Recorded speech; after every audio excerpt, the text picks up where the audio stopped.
박선원 의원님 예. 국정원의 핵심 요직에 계셨고 당시에 쌍방울 대북 송금 사건 예. 요게 그 당시 국정원은 주가 조작 사건으로 결론을 내렸던 거라면서요?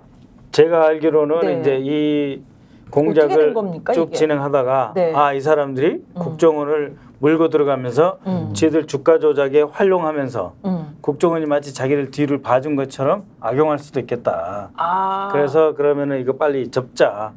이 공작 사업 접자 한 거죠. 어떻게 된 거예요? 그러니까 네. 저 이 얘기를 좀 들어보고 싶어요. 좀 설명을 드려도 네. 되겠습니까? 네. 또 네. 판넬이 필요합니다. 이거 어려워요. 이거 어렵습니다. 근데 이거 확실히 많이 정말 가지고 엄청난 전문가시네요. 어려운 게 여러분들 한번 기억해 보십시오. 2018년 여름에 네. 그러니까 이제 그 싱가포르에서 방금 이야기한 그 김정은하고 저 트럼프가 만났죠. 만 다음에 미 국무장관 폼페이오가 평양에 가려다가 포기를 해요. 그래서 뭐 잘 안 맞으니까 우리 정부보다 나서라 그래. 그래가지고 우리 정부에서 이제 서훈 정의용이 특사로 갔다 문제를 풀었어요. 네. 그 시점에 북한의 통전부, 통일전선부에서 통일전선부는 뭐냐면 통일부하고 국정원하고 합쳐놓은 거라고 보시면 돼요. 네. 네. 그 국정원보다 세요. 그 통일전선부에서 박철이라고 하는 사람인데 그 사람 꽤 힘이 센 사람인데 이 친구가 아태협의 안부수라는 사람을 평양에 좀 들어오라 그러는 거예요. 그래서 우리 직원이 왜 이러지? 통일전선부에서 안부수를 들어오라 그래? 그래서 그 이유 그래서 이제 뭔 이야기를 하려나 봤더니 일제 강제동원 피해 공동 조사 협력하자. 또 국제사회에서 이 일제 강제징용 조사도 같이 하고 다방면에서 사회문화 경협 사업을 추진하자. 그러면서 이걸 잘 되면은 일본한테 100억 불 정도 북한하고 일본하고 수교하면 100억 불 정도 받게 돼 있어요. 네. 그걸 받을 때 이걸 활용하면 더 받을 수 있겠다. 해가지고 안부수를 통전부에서 끌어들이는 거예요. 이 시점에. 네. 그러면 이제 우리 국정원 측은 어떻게 생각했냐면 남북 관계도 잘 풀고 북미 관계도 잘 풀면서 일본까지 관계를 개선하려고 시야에 넣고 통일전선부가 움직이는구나 이렇게 판단했죠. 네. 그래서 처음에. 그렇죠. 그래서 북한이 대남 경제 이득을 확보하려는 공작을 시작했으니 우리도 이들에 대해서 맞대응 공작을 할 수 있느냐 없느냐 한번 들어가 보자 했는데 이때 북한에서 불평 불만이 막 나와요. 왜요? 통일부 조명균하고 뭐 사업하려고 그랬더니 돈도 없고 아무것도 없다. 되는 게 없다. 되는 게 없다. 황해도 개풍구 경력인데. 양묘장 하나 지으려고 그러는데 좀 도와달라 하고 아까 그 통전부의 통전부장 김영철 밑에 직속이었던 김성희가 나타나갖고 불만을 토로해. 근데 이 김성희는 누구냐? 안부수하고도 알고 제일 중요한 거는 경기도 부지사 이화영하고 하는 거예요. 김성회가. 김성해. 김성해가 김성해. 통일전선부 이름도 멋있어. 네. 통일전선 책략 실장이에요. 김성해구나. 그러니 이것을 이제 어떻게 보냐? 우리 국정원에서는 맞공작을 하자. 쟤들이 저렇게 나올 때는 뭔가 움직이겠다는 건데 통전부가 돌아가는 걸 잘 한번 살펴보는 것이 필요하다. 네. 왜? 저쪽에서 우리 지자체하고 기업인을 활용해서 돈을 뜯어가고 이익을 벌려고 하니 우리가 그 틈을 이용해서 저들이 무슨 생각을 하고 어떻게 나가려고 하는지 우리도 보자. 시작하자. 그걸 이제 대응 공작 혹은 맞대응 공작 이렇게 네. 해서 그를 위한 여건을 한번 확인하자 해서 우리 국정원 직원이 안부수하고 아까 말한 같이 들어가요. 아니죠. 안부수하고 이화영이를 북에 보내버려. 보냈어. 네. 알아오라. 10월 4일 날 북에 보내.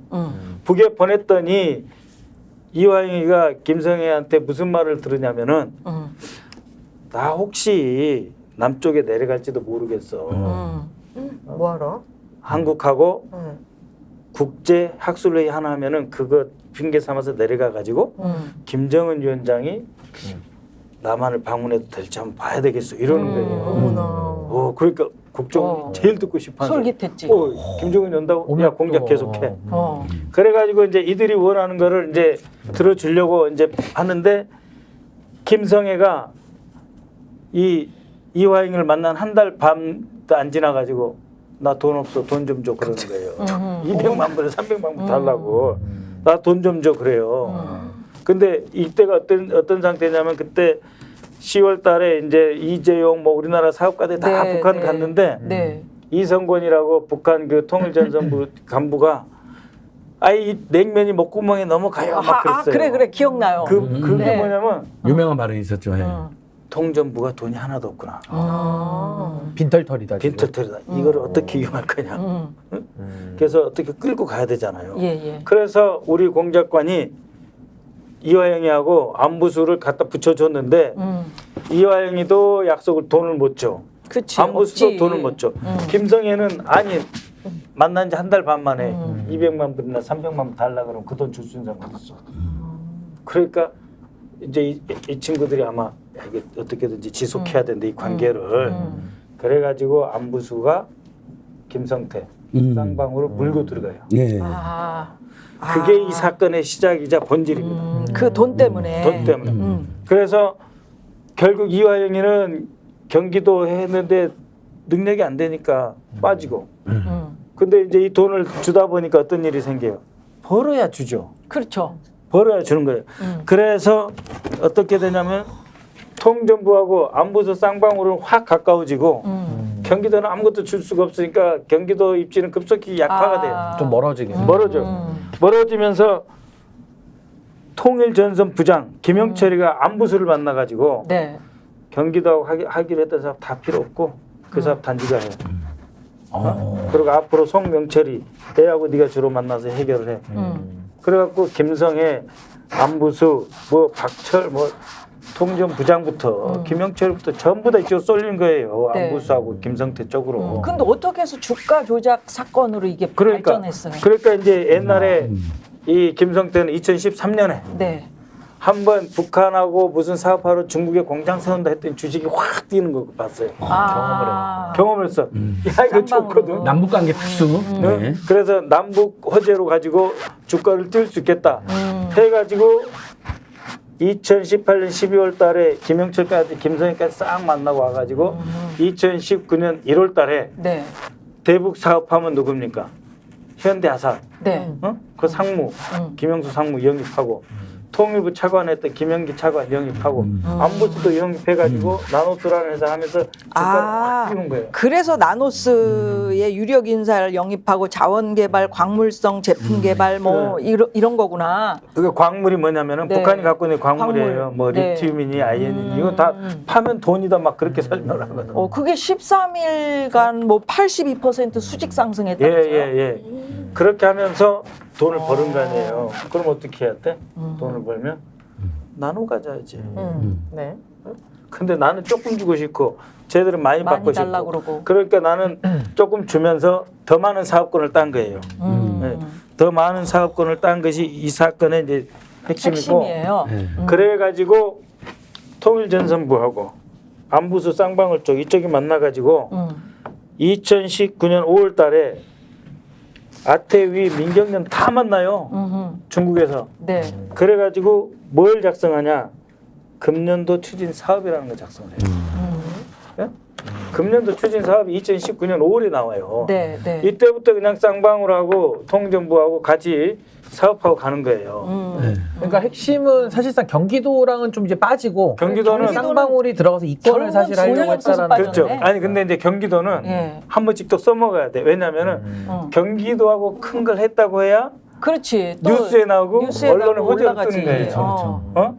그러니까 이렇게 5월달에 금년도 사업 방향 다 해놓고 예. 19년 7월달에 마닐라에서 국제 대회를 해요. 아까 그 말했던 뭐 징용 강제 피해. 네. 그래서 그 장관급 인사들 이종혁 등이 다 와요. 마닐라로. 그때 김성태가 이화영이랑 같이 리호남이라는 정찰총국 요원한테 70만 달러를 줬다. 그리고 이것은 방북 대가다라고 한 것이 이제 사건의 마닐라에서 이 덤태기를 우리 이재명 대표 다 뒤집어 쓰는 거예요. 그 사안 때문에. 네. 그 사안 때문에. 네? 그래서 지금 우리 이재명 대표 입장에서는 미치고 환장하는 거예요. 왜냐하면 이게 증거 하나도 없어. 그러니까 이재명이 시켰다든지 증거 하나도 없어. 그래서 1심에서 이화영이를 9년 6개월 때렸는데 증거가 뭐냐면 전문 진술. 전에 들은 말을 다 묶어가지고 그거를 그 진술을 전에 증거로 들은 삼는 말이 거예요. 전문 진술이구나. 전문 진술, 그래요? 전에 들은 네. 말, 자기들끼리 다 전에 들은 말. 그러니까 쉽게 말하면 이재명 대표는 원래 그 형사법의 가장 큰 원칙이 네. 자기 행위에 따라서 처벌을 받아야 되는데 지금 요 사안에서는 본인이 한 행위는 없는데 주변에서 모닥불을 피우니까 그냥 이렇게 덮어 씌우기 식으로 그냥 갖다 써라 그냥 이런 식이라서 그래서 저는 이 제3자 뇌물에 대해서는 가장 핵심적인 것은 이게 지금 북한을 제3자로 상정해 놓는 거잖아요. 그러니까 네. 북한이 제3자라 그러면은 그 제3자 뇌물을 받은 북한 그럼 도대체 북한이면 북한이란 나라인지 아니 북한에 사는 김정은인지 뭐 김여정인지 아니 통전부인지 이게 규명이 안 되고 조사도 한 번 못 했잖아요. 그러니까 제3자 노동당으로 돼 있지, 뇌물이면은 노동당으로 그러니까 판결을 노동당 그럼 누굴 불러서 조사를 하느냐 조사 자체가 불가능한 이 사안이에요. 그러니까 참 검찰에서도 제3자 뇌물이라는 게 법리도 사실 연결시키기 매우 어려워서 무리인데다가 또 하필 그 제3자가 북한이에요, 북한. 그러니까 이게 굉장히 앞으로 뚫고 나가기가 좀 매우 쉽지 네. 않다. 좀 무리한 기소로 저는 보고 있습니다. 드디어 우리 변호사님의 전문 분야가 나왔는데 변호사님은 정말 그래갖고 저기 네. 똑똑하신 분이에요. 전문 진술이라는 게 대법 판례에는 진짜 믿을 거 아니면 웬만하면 이걸 증거로 쓰면 안 된다 이렇게 돼 있는데 그냥 억울한 일 생기니까. 이거를 증거로 쓴 거예요. 네, 왜 네. 어떻게 해서 밥 사주고 술 사주고 그 검찰청 그 저기 조사실 앞에서 밥 먹이고 그래서 진술 조작 세미나 해가지고 훈련시키고 그럼에도 그 연어 불구하고 그거 말씀하시죠? 네, 연어. 예. 그 말이 다 달라 그런데도 그러니 이재명 대표 입장에서는 증거 없는 게 증거야. 아니 근데 보통은 재판에서 그렇게 그 관련자들의 전문 내용들이 막 갈리잖아요. 그리고 네, 판사 앞에서 한 증언만이 유효하기 때문에 말이 갈리거나 네. 모순이 생기면 판사는 그거 인정 안 해버립니다. 네. 그러니까 부인해버려요. 근데 지금은 막 그런 정황들이 많은 상황에서도 또 국정원 문건까지 나왔는데 1심 판사가 좀 너무 무슨 뭐에 쫓기듯이 네. 그냥 바로 이화영 지사에 대해서 좀 판결을 성급하게 좀 내린 것 같아서 저는 여기 이재명 대표 사건 이제 1심을 해야 되잖아요. 못하죠. 거기에 이재명 대해서는 좀 유죄 나오기가 매우 어렵다라고 봐요. 저는. 이재명 대표 사건은 머지않아서 1심 시작되고 그래요. 이제 이화영은 벌써 한 달 조금밖에 안 지났는데 2심 재판이 이번 주 금요일에 시작이 돼요. 금요일에 그러니까 이제 시작되는구나. 이 대표 입장에서는 옛날에 가택연금이라고 전두환 때 김영삼 대통령 그때 당시 YSTJ 가택연금 시켰죠. 예. 집에다 가다 놓고 못 나오게 했잖아요. 하는 것처럼 네. 지금 월수금 재판 나오게 하려고 그러고 조금 있으면 대장동하고 뭐 또 하나 분리한 네. 데잖아요. 백현동하고. 그래갖고 월화 목금에다가 이것까지 끼면은 여차하면은 월요일부터 금요일까지 재판에 나와서 법정에다 가둬 놓는 거예요. 하루 종일. 9시부터 저녁 7시까지. 그래서 이거는 가택연금이 아니라 법정연금이다. 이거는 사람을 피말려 그러니까 죽이는 묶어놓는다는 거죠, 업장에게서. 그렇지. 그렇지. 그리고 이제 보통 고문을 향하는 그 이제 고문. 재판 열의받는 사람들이 병합 신청을 하지 않습니까? 네, 내가 네. 서울에 주로 있으니까 서울중앙지법에 통합해달라. 수원지법 재판을 수원 가면 멀잖아요. 웬만하면 제 변호사한테 여러 분한테 물어봤어요. 웬만하면 특별한 사정이 없으면 다 병합해준대요. 근데 이번 병합도 거절해가지고 그러니까 서울로 수원으로 아니 제1야당 대표가 이제 곧 있으면 될 것 같은데 예, 병합을 거절한 수준이 아니고 백현동하고 대장동을 두 개를 나눠. 그래갖고 사건 쪼개기. 그러니까 이거죠. 정확하게는 영장 청구할 때는 영장이 안 나올 것 같으니까 싹 다 모아서 영장을 넣고 또 이제 본재판 가서는 다 쪼개기 식으로 해서 사실은 피고인의 이거는 방어권에 좀 상당한 침해를 주는 거기 때문에 사실 모아서 재판하는 게 맞죠. 개인이 똑같다는. 아니 그러니까 변호사로서 의뢰인이 그런 고통이면 이걸 모아서 가져갈 수밖에 없잖아요. 이건 뭐 네. 진보 중도 보수 네. 문제가 아니라. 그러니까 사람을 그냥 재판으로 피를 말려서 죽여버리려고 하는 것 같아요. 검사 견제할 수 있는 검사 탄핵안 발의 이거 예, 어떻게 예. 계속 나갈 수 있는 걸까요? 이거 지금 검사들 이제, 성역이잖아요 지금. 예. 이제 원래 검사 탄핵 그 문제를 집중적으로 법사위에서 이제 다뤄야 하는데 그 사이에 지금 윤석열 탄핵 청원이 하나 들어와 있잖아요. 네, 그래요. 140만 명. 네. 그래서 이제 143만 네. 5천. 그래서 이제 일단 그걸 지금 다루고 있는 상태이고 그 다음에 바로 법사위에서 각각 그 탄핵으로 지명된 그 김영철부터 한다는 게 그거잖아요. 검사 탄핵 지금에 대해서는. 그리고 지금 그렇군요. 문제가 되는 네. 박상용 검사 이 사람들을 얼마나 웃기냐면은 약 180페이지에 달하는 국정원 문서를 싹 가져갔어요. 네. 싹 가져가지고 그걸 다 자기들끼리 보니 증거로 내밀 게 없는 거예요. 그래서 그 국정원 문서는 어떻게 해요? 증거로 채택이 안 됐어요. 증거가 이 자료로는 돼 있는데 네. 그 증거 중에 일부만 유리한 몇 개만 써놓고 정작 그 증거에서 제일 중요한 거 뭐냐? 이재명은 방북하려고 돈을 지급하려고 했다? 국정원이 잡죠. 잡죠. 아니 안부수하고 김성태하고 저기 마닐라에서 회의했다 그 장소 있잖아요. 네. 거기 우리 직원들이 다 보고 있죠. 들여다보고 있죠. 이호남이가 나타나서 이호남한테 70만 불 줬다. 그렇지. 아니 다 우리가 보고 있지 국정원이. 이호남이를 얼마나 좀 만나서 좀 어떻게 하고 싶은데 마닐라에 떴으면 우리가 안 잡아요. 그 우리가 우리 직원들이 쓴 그 어떤 보고서에도 이호남 이름이 없어요. 안 왔기 때문에 없는 거예요. 왔으면은 써놔. 잡지. 만약에 내일 모레까지 행사인데 오늘 왔다 그러잖아요. 그럼 본부에 보고하죠. 인력 충원해 달라고. 밀착 감시해야 되겠다. 아하. 없어요 그런 게. 70만 불을 주려면 70만 불이 700만 원, 7천만 원, 7억, 8억, 10억 가까이 돈 되잖아요. 그러면 그것을 현금으로 줬다는 거잖아요. 그러면 큰 통이 필요하대요. 실제로. 그러니까 그 눈에 띌 수밖에 없다는 거예요. 그렇겠지. 그러니까 뭐 우리 뭐 병원짜리. 몰래 이렇게 봉투 주는 게 그렇지. 아니라 뭐 수표가 10억이니까. 북한에서 뭐 사인하면 수표가 무슨 소용 있어? 그리고 아무 소용 없지. 한번 생각해 보세요. 이 이호남이라는 자는 주로 단둥하고 심양 그쪽에서 노는 사람이에요. 자기 중국 쪽에서. 구역이 있어 다. 그 여기까지 내려와서 생각해 보세요. 한국 사람이 여호주머니에 가지고 갈 수 있는 돈이 얼마입니까? $10,000예요. $10,000. 9,900달러밖에 못 담아가요. 그렇죠. 이제 그 70만 달러 갖고 오려면 외환관리법으로. 70만 달러 가져가면 70명이 동원이 돼야 돼. 그러면 그걸 거기서 줬어. 아, 그렇죠, 그렇죠. 그러면은 아니 만약에 줬어 그러면 이혼하면 그걸 또 들고 나가야 돼. 네. 그럼 또 걸려. 미쳤냐고요. 중국 사람들이 딴 데서. 근데 여기다가 꼭 이혼함을 갖다 붙여가지고 이때 줬다라고 말을 맞추지 않으면 도저히 뭐 증거 없는 맞지 증거조차도 않으니까. 안 되니까 여기다 때려 아, 바치는데 그렇구나. 말도 안 되는 거예요. 네, 네. 그런 상황입니다. 예, 여하튼 하나만 더 말씀드리면 사실 저는 이 제3자 뇌물 사안 쌍방울건에 대해서는 좀 이재명 대표 제가 다른 거는 제가 뭐 재판 얘기 너무 깊숙하게 그렇지만 요거에 한해서는 좀 문제가 많이 있는 게 변호사비 대납으로 시작했다가 그러니까. 그렇죠. 변호사비 대납은 사라지고 이제 네. 쌍방울로 그렇습니다. 넘어가서 그렇습니다. 제3자 뇌물 된 거고요. 그렇습니다. 이게 특수수사에서는 답을 정해놓고 유죄 나올 때까지 수사하는 거는 그 자체가 위법입니다. 그러니까 수사를 했어요.